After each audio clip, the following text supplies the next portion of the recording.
the old shop. This is number 8 in the series of videos, thank you folks for watching, those that have stumbled onto my channel and subscribed, and I hope you find these videos interesting. This time we're going to talk about the boiler here. I'm just going to kind of talk about it as things occur to me. So I'll probably forget about a lot of things, but we'll do what we can.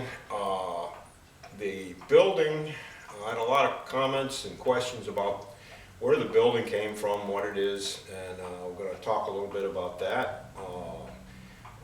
Thank you all for your comments, and a lot of them were very interesting questions. This boiler I bought several years ago from a friend of mine in Attica, New York. It's a Mundy steam hoist. In fact, I bought the whole hoist. And I bought it for the engine. It's a 2-cylinder engine on it. And when I got it home, I realized the boiler was in really a lot better shape than I thought. And it's a vertical fire tube boiler. It has 65 2-inch flues. The flues start, let's see, right about here, and they carry the heat and the fire up through the top and out through the stack. The stack is what creates the draft. Some days it drafts just roars, and other days it doesn't, and I've been trying to figure out why that is. I don't know whether it's the atmosphere or what, but typically you can get a fire quicker on a cold day because the difference in temperature between the inlet and the outlet is so much greater. It's a convection thing. But it's been pretty cold here in the last week or so. It was down to 26 this morning. So I'm going to be getting a fire going in this. I don't keep a fire in it all night because I can't close it down tight enough. I have been using some soft coal in it as kind of a luxury thing. It doesn't require quite as much attention as it does junk wood, but junk wood will make a lot of steam fast. Like I said, this is a piece of construction equipment. So it's built, as boilers go, it's built more rugged and more performance oriented.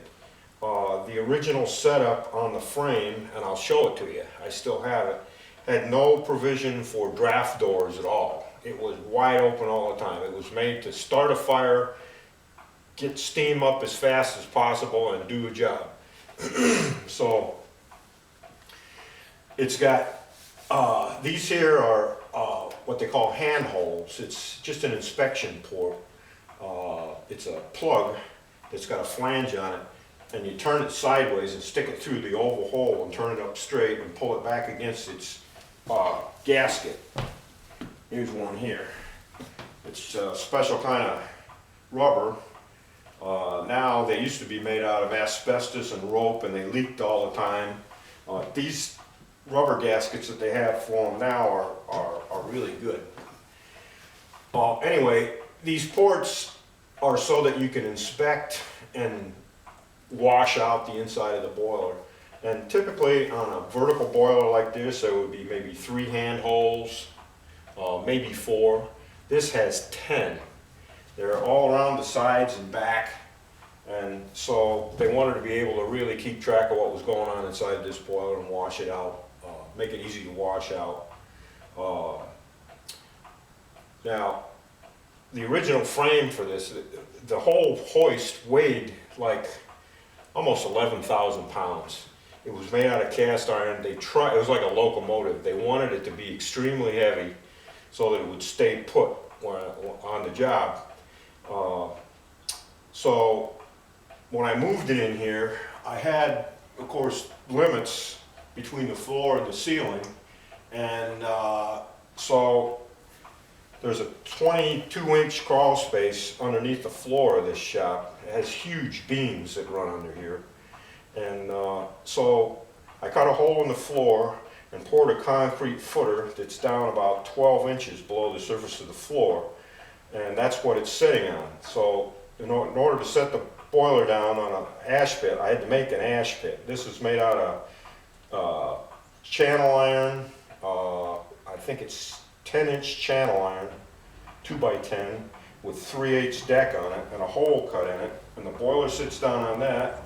There's a draft door here that regulates the air that comes in. And I'll move the camera in a little closer.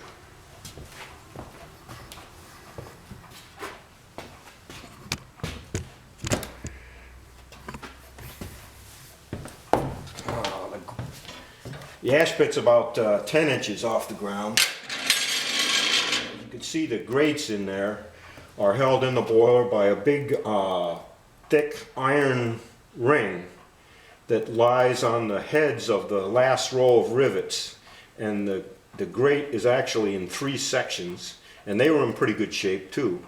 It didn't show any signs of abuse or misuse. And what you do as you're firing it, the coal and the ashes fall through the grates and you keep stirring up the fire. So you have to watch that the ashes don't build up to the bottom of the grates, which would shut off the air, but even worse, it makes the grates run really hot and it'll burn up the grates, so you have to watch that. I showed you in another video about the injector. I have 2 injectors. The injectors are to replace the water that's lost in the boiler in the process of making steam. And how much feed water you have to put into the injector depends on how hard you're using the boiler and how much steam you're using.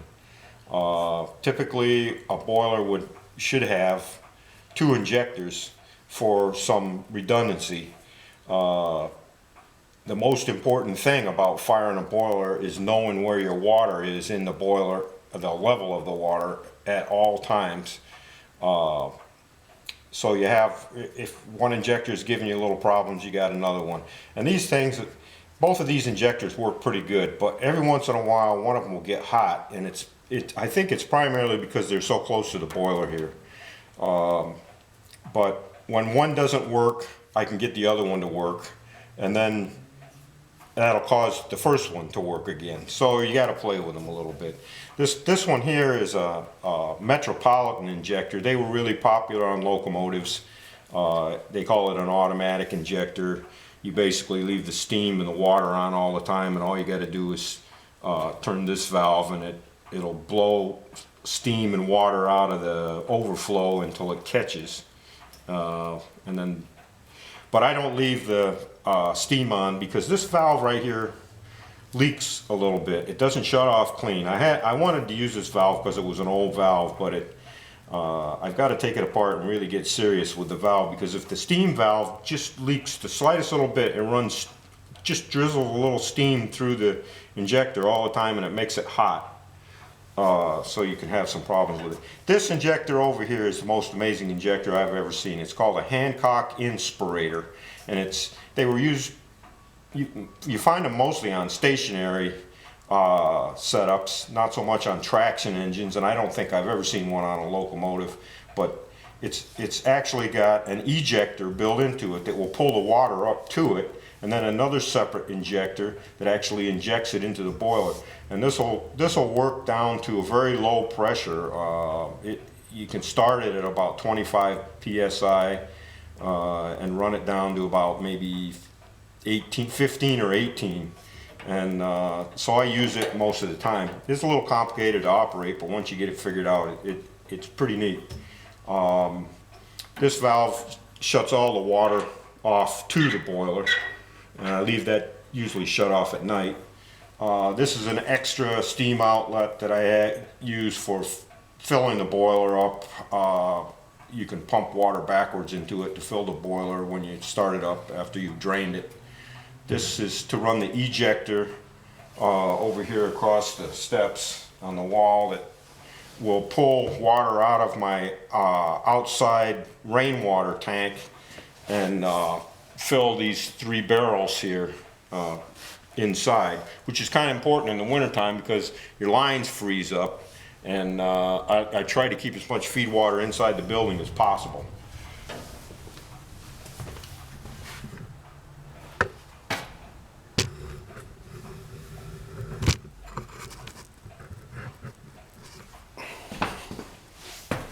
Up here is the sight glass in the water management area.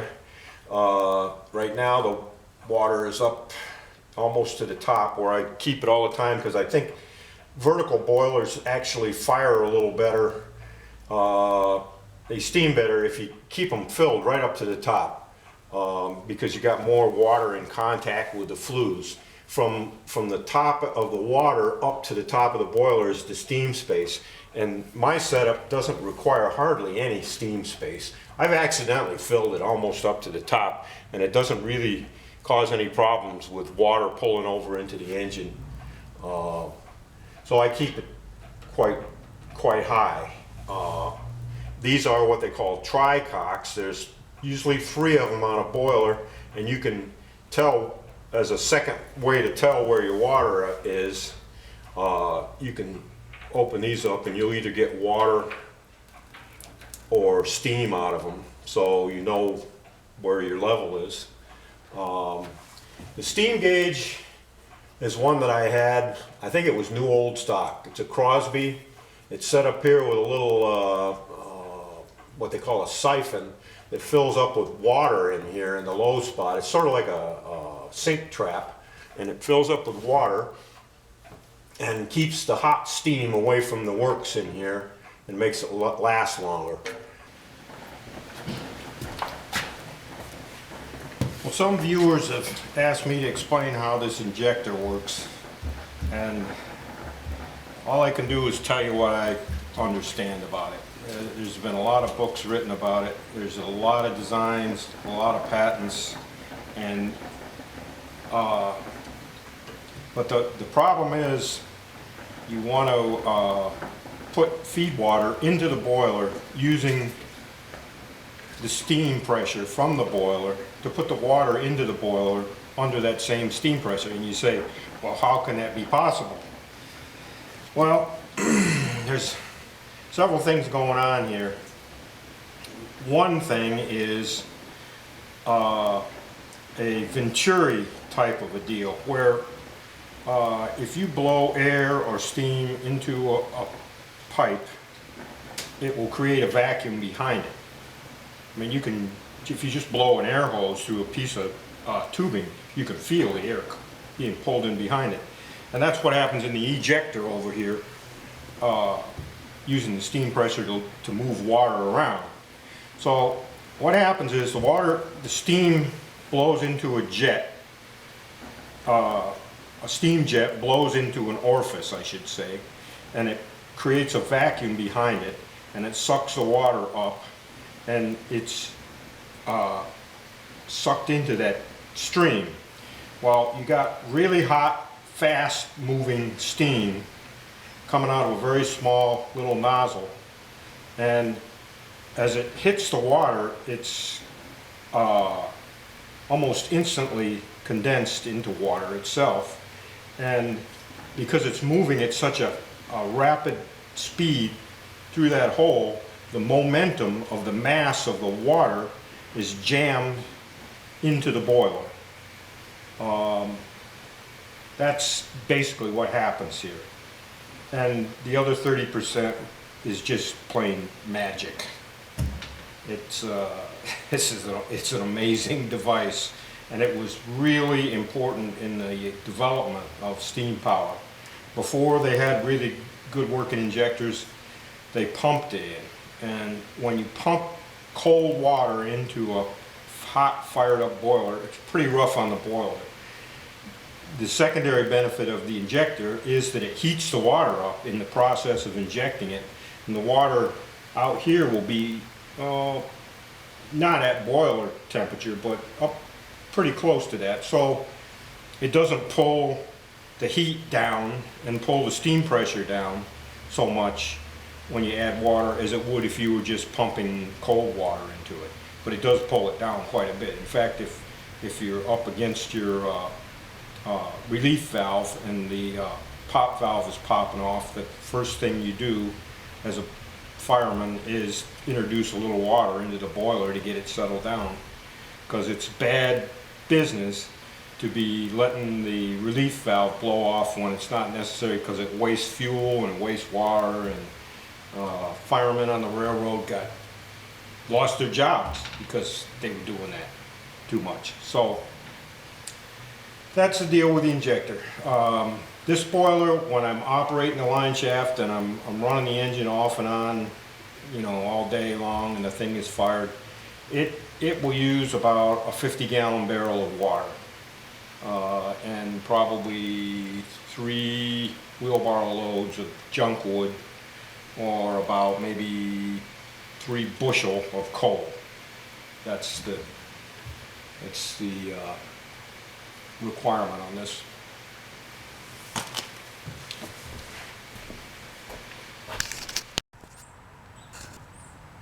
This is out my back door, and you can see the hoisting frame.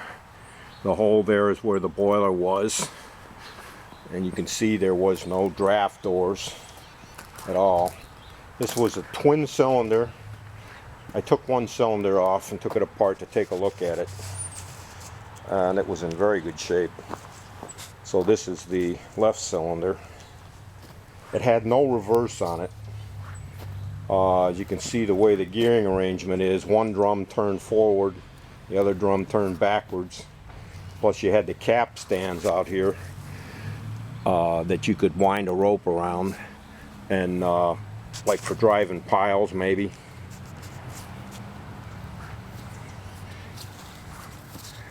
And over on this side of the drums are the clutches. There were 2 levers that came up, and there were cone clutches with just a little bit of end play in there, and there's a helix in here, and when you turn this lever, it ran the helix in or out and jammed the cone back in there and engaged the drum to the drive, so it would start pulling in the cable. This is a safety catch that you operated with your foot. I mean, this was totally manual. You could drop something. All you do is let go of everything and it would drop it. So the operator really had to be watching what he was doing all the time. But what they would typically do is run, if they were like skidding logs or something, they'd run from one drum out across the ravine to a pulley and back to this drum. So they could let one drum out while the other one was coming in, and they could sort of fly the log along like a clothesline reel.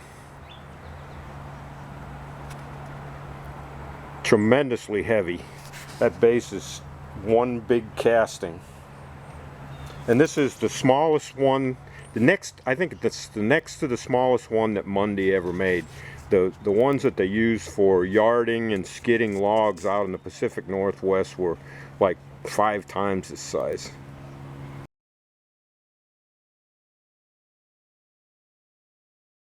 You don't have to pay quite as much attention to it.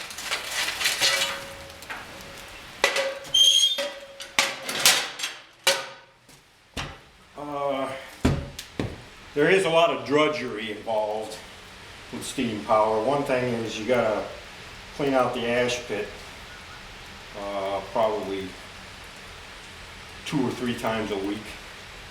You get about maybe 25% by volume of the coal that you put in comes back out as ashes. And also you have to clean the flues from the soot that will accumulate in the fire tubes, insulates the flame from the tube, and it starts losing its efficiency and starts getting to be a little hard to fire. So you got to take the top off and brush out the flues, and I'll show you a little bit later how you do that.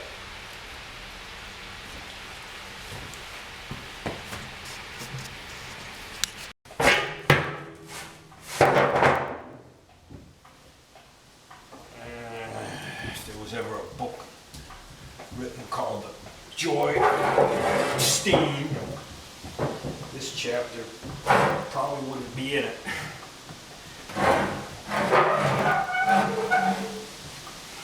This about once every 3 or 4 weeks. Should do it more often, but it's too much work.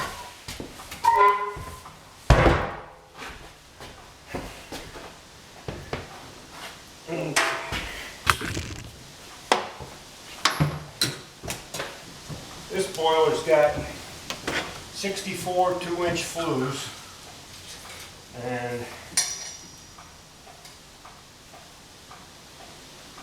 I burned mostly wood in it, so it doesn't soot them up too bad, really, and it steams so well it doesn't matter that much anyway. But in order to deal with the clearance here, I made a flue brush out of a piece of wire rope.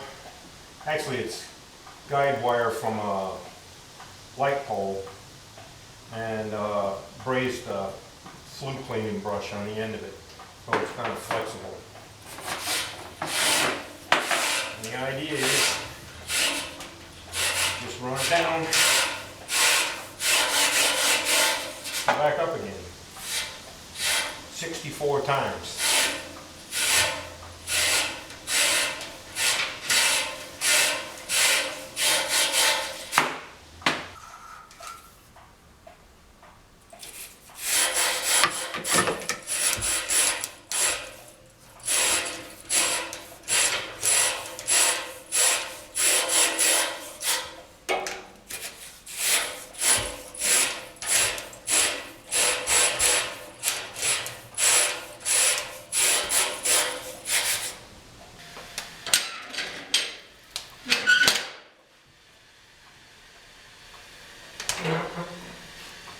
Oh, we got some pretty good fire going now. You know, in this town, this little town of about 3,500 people, at the turn of the century, there was a lot of stuff going on here. It's like most towns in the Northeast. There was a lot of industry. There were 3 steam-powered sawmills, a water-powered feed mill, a glove factory, J.S. Kemp's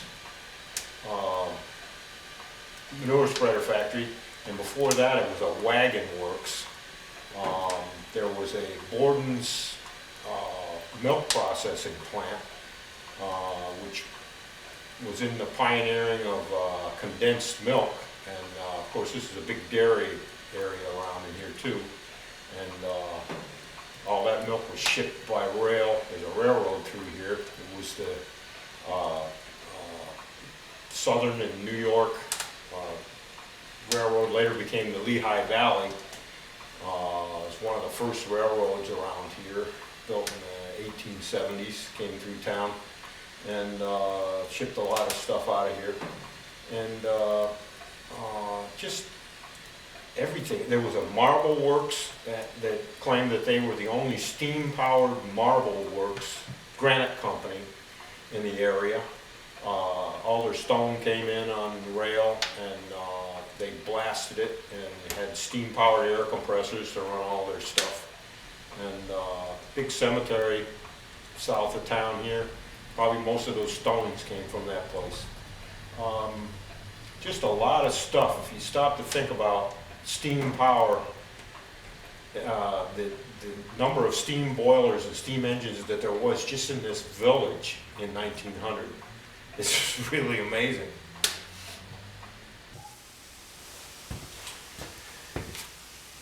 This is a piece from an earlier video. It's bushing to adapt my lathe boring bar from 1.25 inches down to 1 inch. I turned it up on the lathe and bored and reamed the center. It's right on dimension. I left it, didn't part it off, I left it because I figured it would be easier to split it if it was together with the piece of stock. And I'll show you how old timers might have set this job up.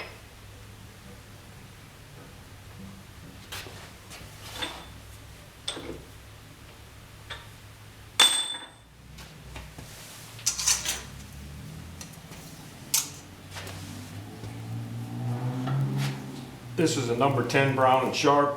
I've got a few arbors for it. They aren't in real great shape. This one is homemade. It's got a 1943 date on it.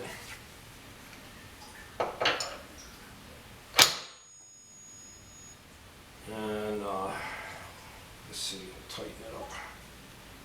It's easier to tighten the nut up when it's in the machine. A lot of people put them in a vise, but it will leave vise marks around them. And this is the stopper.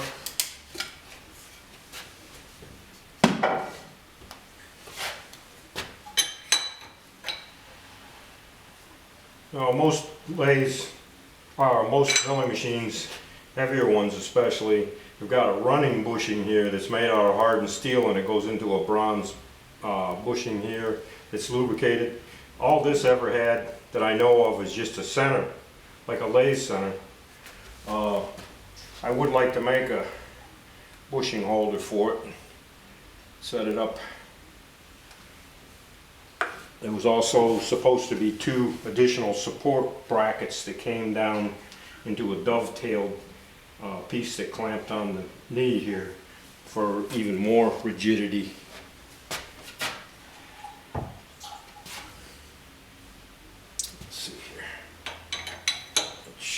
This slitting saw here is 1/8 inch, and the piece is 2 1/4.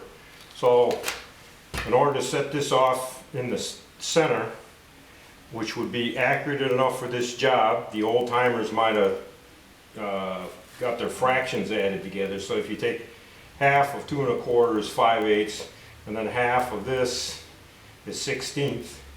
If you add those together, you get 11/16.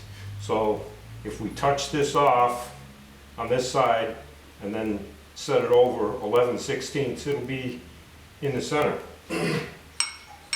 So without an edge finder or anything like that, we'll crack this over by eye and then slide a little piece of paper in here. Until it just touches, just drags a little. Then we'll set it over about 5 more. Okay, now we're lined up on the end.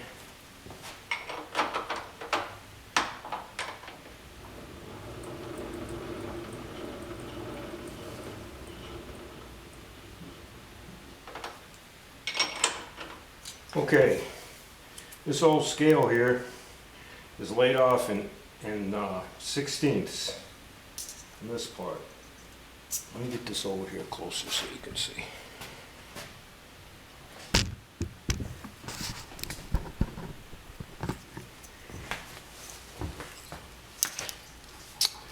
So we'll take a 5 as a whole number here, and we'll put a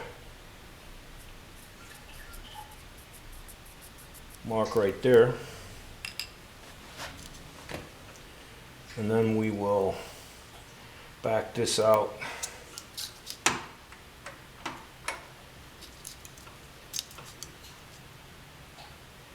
There's 8, 9, 10,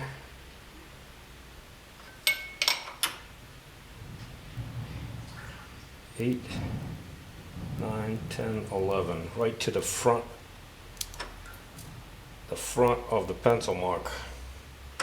And I'll bet you that would be within 10 or 12 thousandths of being in the middle, which is accurate enough for this job. All we're doing is splitting it so that it can be compressed to tighten up on the boring bar holder.